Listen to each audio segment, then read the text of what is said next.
देखिए, पूरे देश ने देखा जो संसद के अंदर जिस गुंडे और मवाली ने सांसद का चोला पहन करके मुल्ला, कटुआ, अब तो भड़वा बोला जा रहा है, आतंकवादी, उग्रवादी, चल तुझे बाहर देखूंगा, ये क्या शब्द है? कोई चुना हुआ सांसद इस तरीके की भाषा का इस्तेमाल नहीं कर सकता। ऐसा आदमी संसद के अंदर रहने लायक तो नहीं है।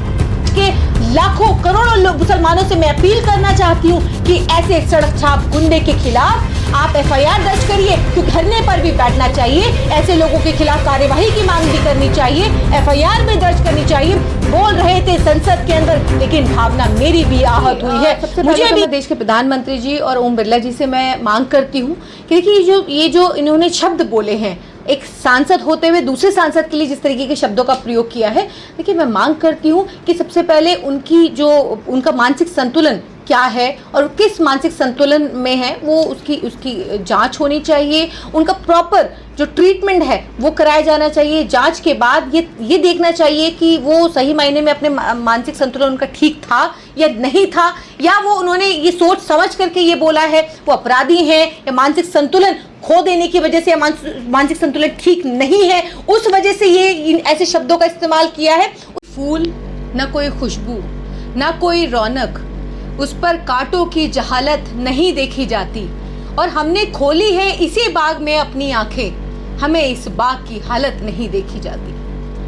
आप ये पूछ रहे हैं कि मुझे किन शब्दों से आपत्ति है, आप ये पूछ रहे हैं कि संसद के अंदर बोले गए शब्द क्या थे। देखिए, पूरे देश ने देखा जो संसद के अंदर जिस गुंडे और मवाली ने जिसने सांसद का चोला पहन करके जिस तरीके की भाषा का इस्तेमाल किया, पूरे देश ने देखा, पूरा देश शर्मसार हुआ। न कि सिर्फ देश शर्मसार हुआ, लोकतंत्र का मंदिर, वो लोकतंत्र का वो संसद जिसके इतिहास में कभी इससे पहले इस तरीके की भाषा का इस्तेमाल नहीं किया गया। इस तरीके की भाषा अक्सर इस्तेमाल होती है हमारे जैसे मुसलमानों के लिए। माफ कीजिएगा, भाषा उस भाषा को दोबारा से रिपीट कर रही हूं क्योंकि जरूरी है इस भाषा को बोलना, इस भाषा को दोहराना जरूरी है। क्यों इसको बीप किया जाए जब इस तरीके की भाषा हमारे लिए इस्तेमाल होती है? मुल्ला, कटुआ, अब तो भड़वा बोला जा रहा है, आतंकवादी, उग्रवादी, ऐसे शब्दों का इस्तेमाल हमारे लिए हर रोज होता है। क्या नहीं होता है? पूछना चाहती हूं, बताइए, क्या नहीं होता है हमारे लिए ऐसे शब्दों का इस्तेमाल? अरे देखो, वो आतंकवादी जा रहा है, अबे चल तुझे बाहर देखूंगा, ये क्या शब्द है?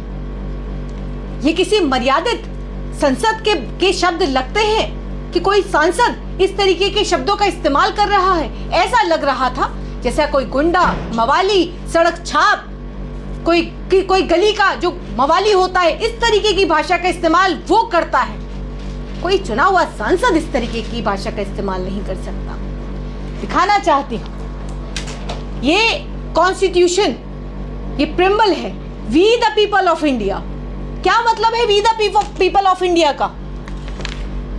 क्या मतलब है जिस संविधान की हम शपथ लेते हैं, सांसद बनकर के संसद के अंदर जाते हैं, क्या शपथ लेते हैं? सर्वधर्म सम्मान की बात करते हैं, और फिर संसद के अंदर किसी को मुल्ला, कटुआ, मवाली, इस तरीके की भाषा का इस्तेमाल करते हैं। हम शर्म आनी चाहिए।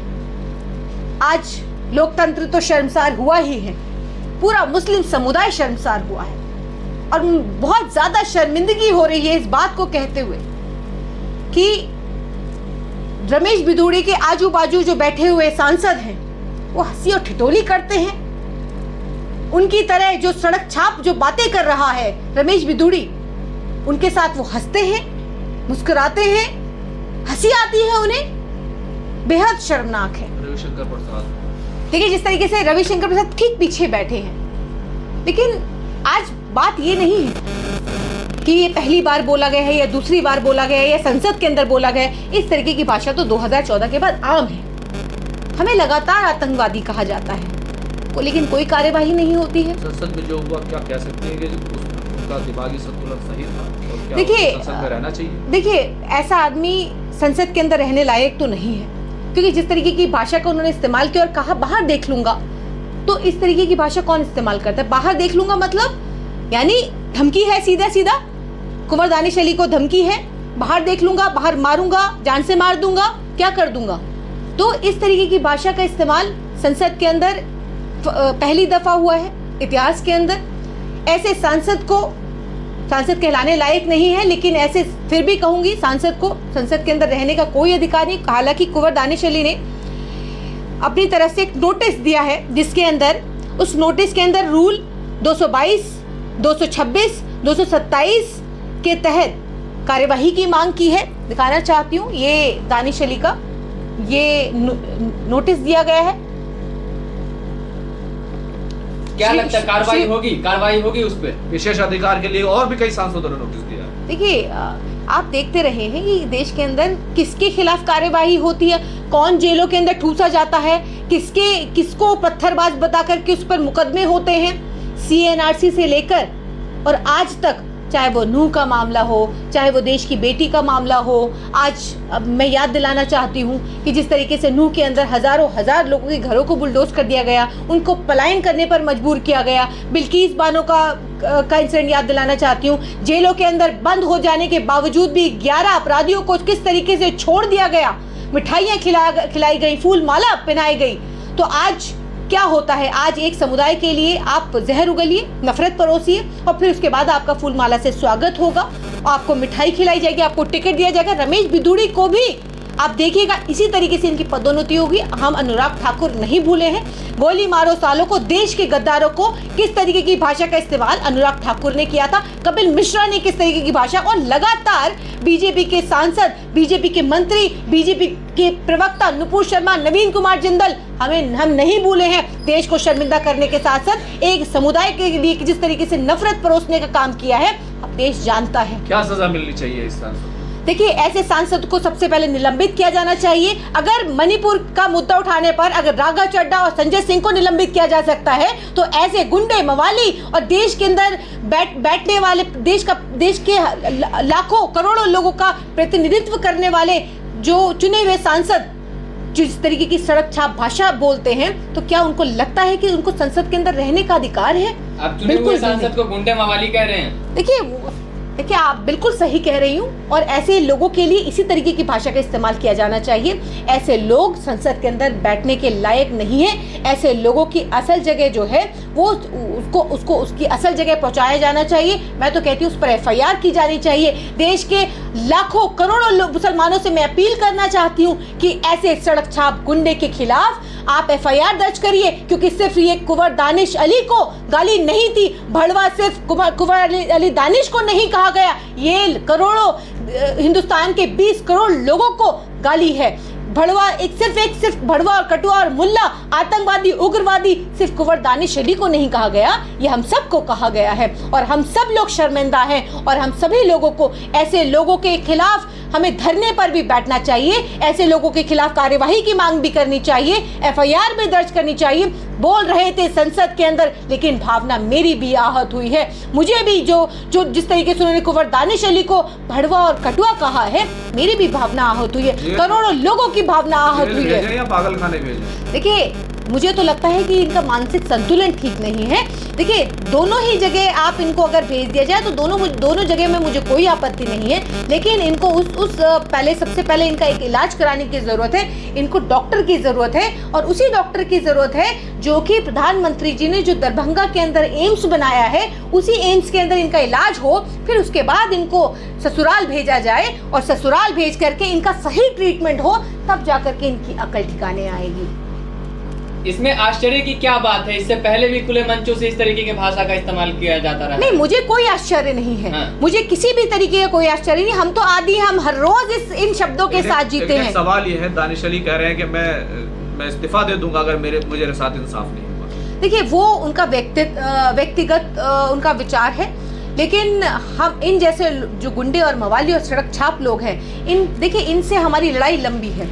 भाजपा के तमाम RSS हो, चाहे बजरंग दल हो, चाहे गौरक्षक दल हो, चाहे विश्व हिंदू परिषद हो, इस तरीके के तमाम दल, तमाम जितने भी ये जो इस तरीके के लोग हैं, इनसे हमें लड़ना होगा। इन्हें हमें जो सत्ता के अंदर बैठे हुए बृजभूषण शरण सिंह जैसे लोग हैं, जो हेमंत बिस्वा जैसे लोग हैं, जो सत्ता के अंदर बैठ करके जिस तरीके से आंख दिखाने का काम करते हैं, देश की बेटियों को आंख दिखाने का काम करते हैं, देश के लोगों का चरित्र हनन करते हैं, बेटियों का चरित्र हनन करते हैं, तो ऐसे लोगों को सत्ता से बाहर फेंकने का काम जल्द देश की जनता करेगी।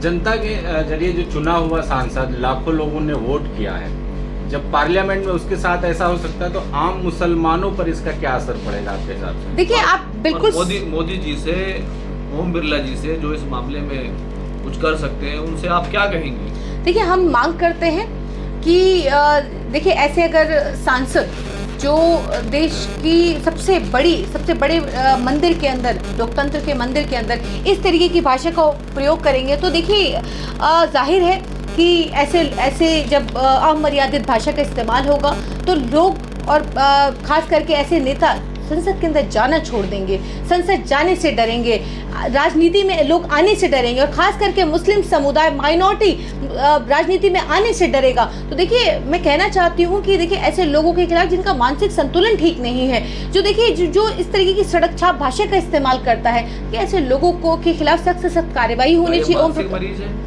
जाहिर सी बात है, ऐसा कोई देखिए चुना हुआ सांसद कोई जो लाखों लोगों का प्रतिनिधित्व करता हो, तो देखिए वो ऐसी भाषा का इस्तेमाल तो नहीं कर सकता अपने होशो हवास में। जिसका होशो हवास ठीक ना हो वही आदमी ऐसी बात कर सकता है। और जहाँ तक बात है कि ऐसे लोग जो लाखों लोग जिनको जिता करके संसद के अंदर भेजते हैं, अगर उनका ये हाल है तो देश के बाकी लोगों का क्या हाल होगा? आपकी बात बिल्कुल ठीक है कि अब ये किसको सोचना है, ये देश की जनता को सोचना है कि जब एक सांसद ही सुरक्षित नहीं है, सांसद को गालियां दी जा रही हैं, सांसद को जिन शब्दों अपशब्द कहे जा रहे हैं, तो आप सोच के देखिए कि बाकी जो वो लोग हैं, जो बाकी आम लोग हैं, हम आप हमारे और आपके जैसे लोग हैं, उनका क्या हाल होता है, वो किस तरीके की जिंदगी जीते हैं, वो किस तरीके से अपने आप को जय श्री राम के नाम से आप जबरन उनको वंदे मातरम कहलाया जाता है और उनकी लिंचिंग कर दी जाती है। हर रोज इन शब्दों के साथ हम लोग जीते हैं, हर रोज हमें जीना पड़ता है।